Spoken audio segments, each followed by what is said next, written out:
One of the saddest parts of gaming is the day you finally have to say goodbye to your favourite game. Whether it's because you've outgrown it or because technology has progressed too far, it's always heartbreaking when you put that disc back in its box for the final time or hit uninstall on your game platform service of choice. Recently, however, developers and publishers have been working to bring older games to the newer generation of consoles. Be it a remaster of the original or a complete ground-up remake, some absolute classics have found a new platform and audience over the last few years. This all sounds great, right? Well, I'm Mark from RacingGames, and today I'm here to ask this one question. Should classic racing games be remastered or remade? Now, to be clear, I do love being able to get stuck in again with some of these games, but on the other hand, I do prefer something new as well.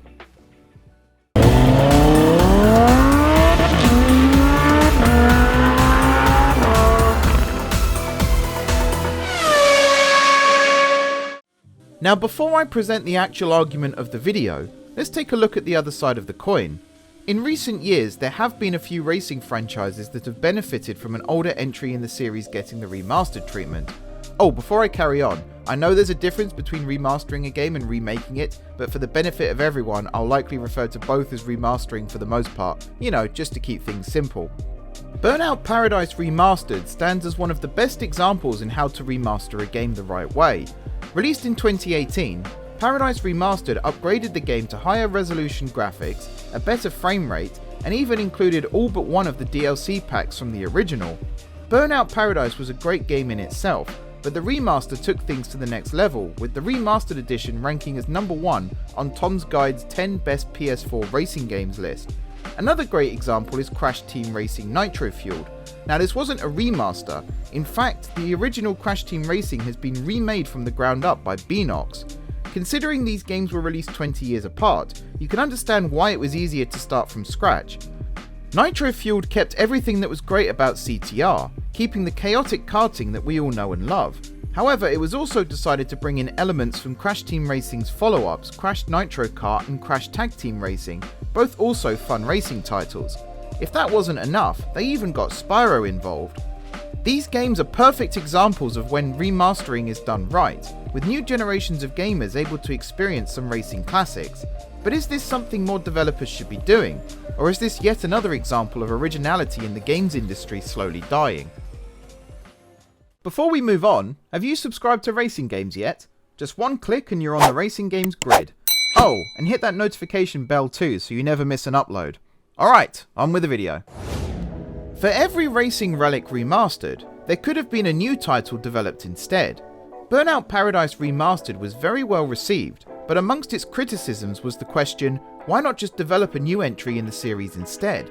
Sure, you can bring over elements from Paradise that fans would love to see, but surely it would make more sense to continue the series rather than just go back and play out the same story again and again.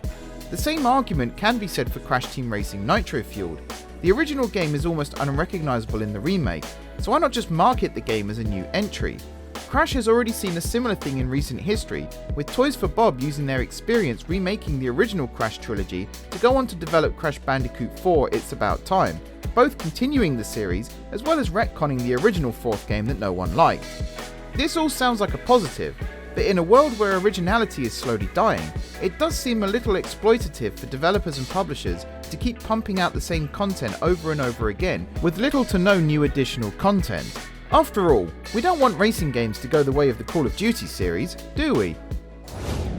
So to go back to the question of this video, should racing games be remastered? We here at RacingGames think there is definitely a market for older games to get a bit of spit and polish sometimes, but at the same time there's a real nostalgia feeling blowing off the dust of your old PS2 and plugging it in for another race around Tiger Temple. Ultimately, there has to be a cutoff somewhere, as these days games that are barely over 10 years old are getting the remastered treatment. Personally, I don't think that's enough time to use the introducing the game to a younger generation argument, especially when many of these games can still be played on backwards compatibility. The development time on these remasters should be spent elsewhere, working on new concepts for racing games, or even just bringing a new entry to our favourite racing franchises. Codemasters have shown in the last couple of years that there are new directions racing games can take, with both F1 2021 and Grid Legends introducing story modes that, for the most part, have been well received. There are even games such as Art of Rally that can successfully bring a retro style to a new game. So you can look back to move forwards, but if you continue to look back, you will eventually crash into the barriers, if you catch my drift. So should classic racing games be remastered? Maybe an arcade racer like Outrun would benefit from a current gen remake, but for the most part I think it's very difficult to justify remastering an older game over developing a new title from scratch. Crash Team Racing Nitro Fueled feels like a new game with all the additional content, but if you scratch away the surface, you do see the original sitting under the bonnet. Perhaps a new entry in the series was a better direction to take. Likewise with Burnout Paradise Remastered, the game was welcomed with open arms, but with no new original Burnout game in over 10 years now, surely the time could have been better spent developing something new. Especially considering Burnout 3, released 3 years prior to Paradise, is still regarded as a better game than Paradise today. But this is all just what we think. Do you think there's a market for racing game remasters, or would you prefer to see more original content in the future? Let us know in the comments below. For now though, thanks for watching. I've been Mark from RacingGames, please like and subscribe if you enjoyed the video, and now I'm off to find an old copy of Top Gear for another blast into the past. Nothing beats the classics. Nothing.